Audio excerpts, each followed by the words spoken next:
Tervepä terve kaikki.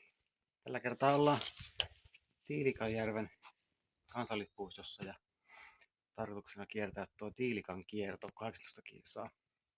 Nyt on tällainen kesäkuun alku ja keli on ihan hyvä, että on 17 lämmintä puolipilvistä ja tarkoitus olisi sitten olla yksi yö täällä ja sitten lähteä takaspäin. Tämmöinen pieni retki. Mennään ihan rauhalliseen tahtiin.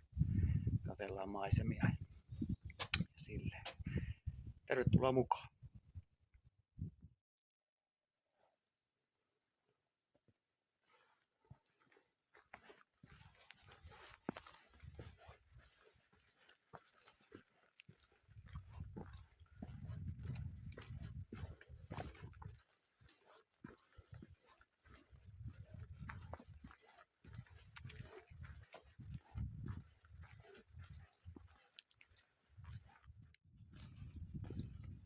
Alkumatka on ainakin ollut hyvin tasasta menoa, että mukavaa tämmöistä leveitä polkua kulkee. Sitten vielä kun 3 kilsaa tuohon Venäjän hiekalle, niin luultavasti siinä stopataan sitten vähäksi aikaa ainakin ja katselee vähän maisemia.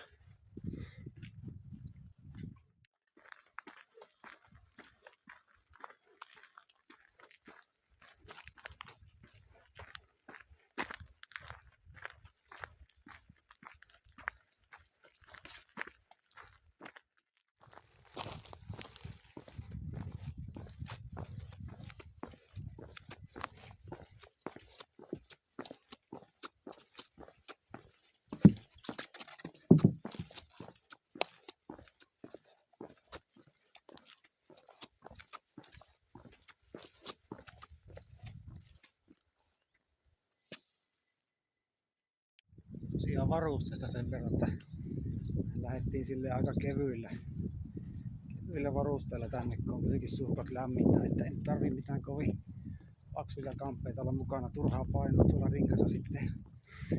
Tehtiin silleen, että mulla on täällä omassa rinkassaan tarppi ja sitten pieni teltta ja sen ulkopuolella on sitten makuualusta ja makuupussi. Riikalla on sitten tuolla rinkassa niin trageet ja muut systeemit ja vähän jaettiin noita kantamuksia. Ei nyt ole ihan älytön paino tossa, että saatiin aika kevyeksi kuitenkin tää paino sitten, että mukavan kulkee sitten.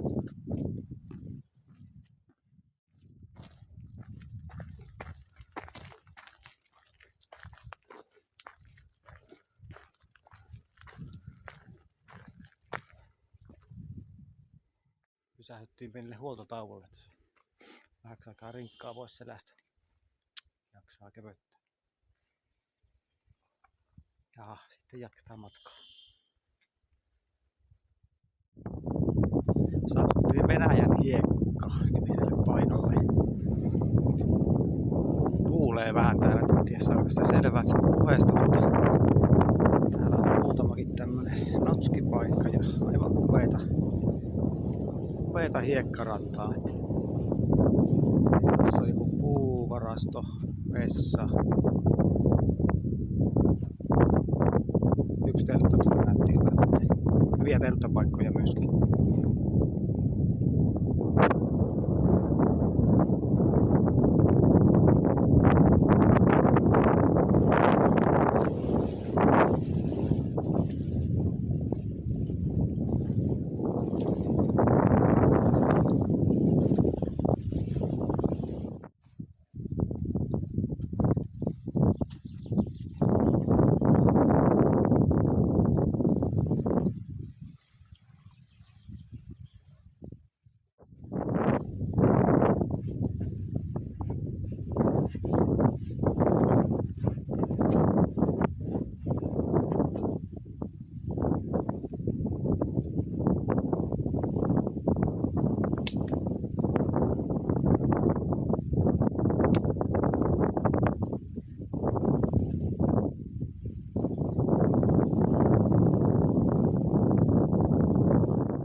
kerta kaikki se upeita harjumaisemia. Todella hienon näköistä. Ei tämmöisiä kyllä Suomessa kovin montaa paikkaa ole, mitä näitä on kierretty. Tultiin tähän vedenylityspaikkaan, eli ideahan tässä nyt on se, että täältä soudetaan nyt vene tuonne ja haetaan tuo toinen vene tänne ja sitten soudetaan yhdellä veneellä takaisin, niin jää molemmille puolille sitten taas yhdet veneet. Semmosella idealla. Ei ole onneksi pitkä matka, joku 100 metriä eikä tuule hirveästi. Täällä on sitten pelastusliivejä näissä bokseissa, että voi niitä sitten käyttää.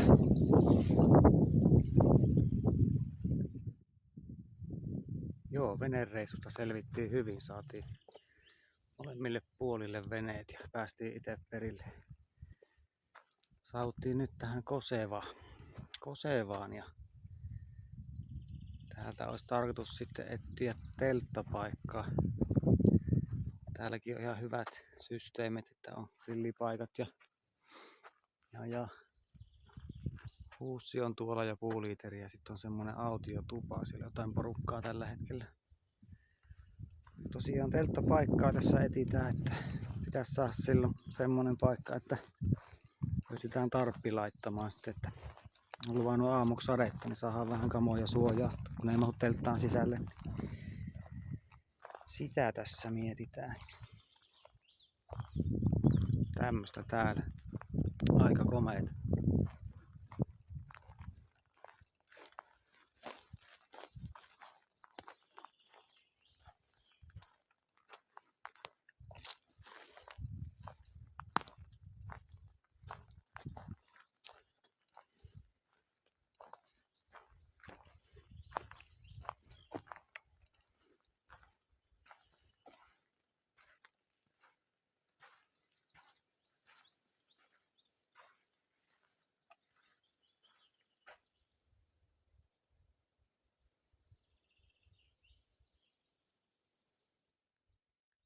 Joo, kyllä se teltta siihen paikkansa löyti ja saatiin toi tarppikin jotenkin viritettyä tohon päälle, että ei sitten kastu kamaat.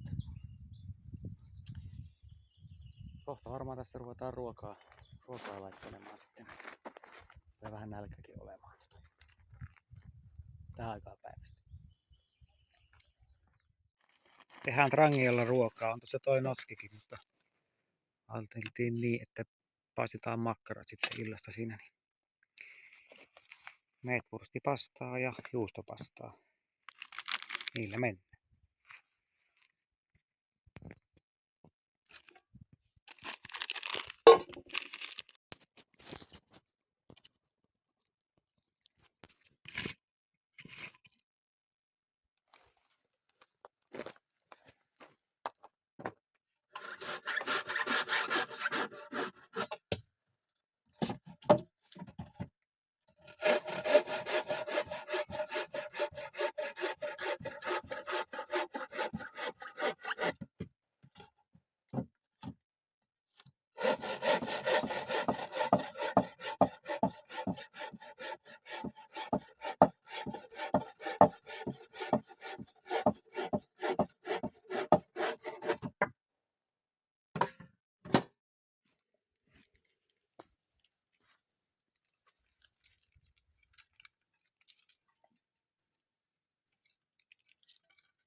Täällä on sitten tää Kosevan autiotupa. Tässä äsken porukkaa olikin, niin täällä on vielä ihan lämmin sisällä. Täällä mahtuu ainakin muutama yöpymään, että ihan on leveät laverit ja tommonen pieni keittolevy tuossa kamiinasysteemi. Mutta me nukutaan teltassa. Ainakin nyt näillä näkyy.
Olisi hyvää huomenta.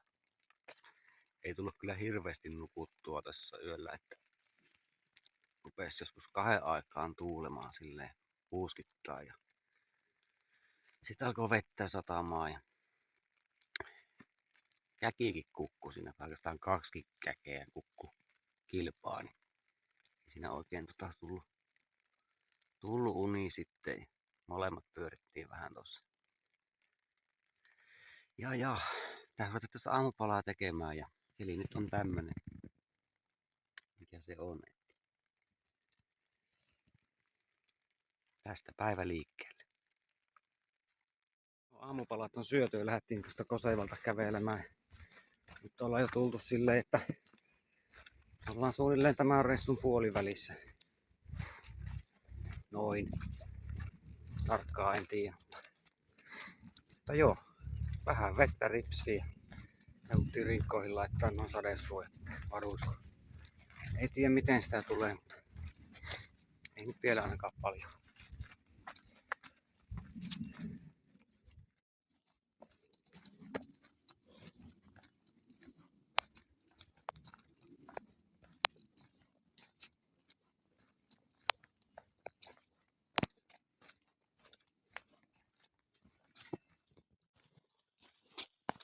Täällä jonkun verran on näitä pitkospuita nämä uusittu, että jos on vanhaa tavaraa. Mutta melko kapeita kuitenkin paikkapaikoit. Ja nyt tosi liukasta tietenkin, että saa vähän varoa.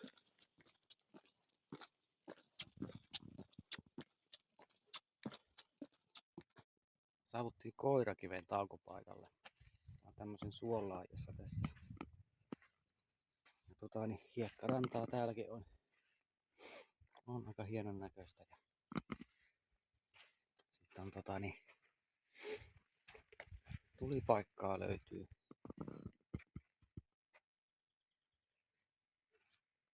Penkkiä on tossa ja sitten on puuvarastoja. Näytti olevan puitakin hyvin. Tässä vähän aikaa pidetään tauko, sitten taas jatketaan. Nyt pikkasen rupesi selkiintyä toi keli. Vaan aurinkokin vähän paistaa. Mukavaa.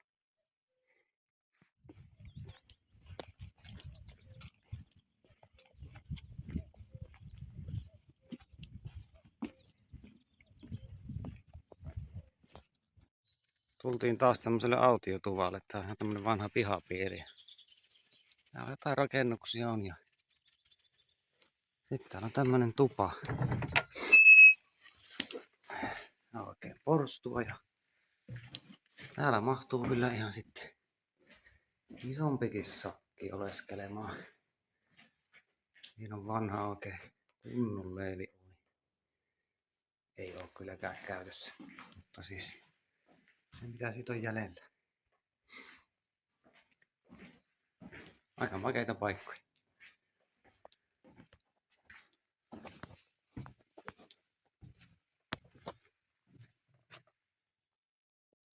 Tultiin Uiton kämpälle. Tää on tämmönen varattavissa oleva tai vuokrattavissa, miten onkaan, niin ei tonne sisälle sitten päästy, mutta täällä on ihan kunnon systeemit, joo. Ja saunakin on siinä, että pääsee sitten saunomaan siihen ja mitäs muuta täällä. Kaivo oli tossa pihassa. Ja voi ottaa sitten vettä. Niin on uimapaikka. Tästä jatketaan sitten siltaa pitkin.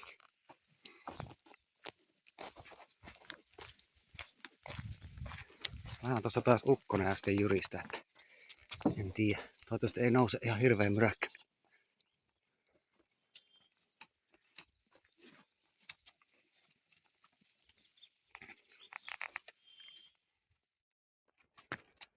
Kohta ollaan Sammakkotammella. Ei ole pitkä matka enää tästä, että voin sanoa, että kyllä vähän rupeaa rinkka painamaan tuossa hartioita. Mutta niin sen tietysti kuuluukin. Se kumma jos ei painasi. Mutta joo, muuten ihan silleen hyvä fiilis tässä on, että hienoja paikkoja nähnyt. Näin. Mutta joo, kohta ollaan perillä.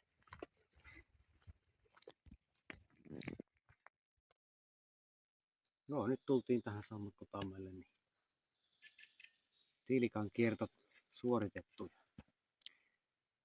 Tää tuosta nyt summa summarum, niin kyllä tää paikka tarjoilee todella hienoja harjumaisemia ja hiekkarantoja ja soita. Saunakin mahtuu reitin varrelle. Tämähän on silleen aika helppokulkusta maastoa, että voin suositella ihan vasta-alkajallekin, että tänne vaan kulkemaan. Täällä on monenlaista reittiä. Mutta joo, me tästä lähdetään pakkailemaan autoja. Ajellaan sitten tuonne Keski-Suomeen päin. Katsotaan sitten mitä seuraavalla kerralla keksitään, että missä sitten seikkaillaan. Se on moro.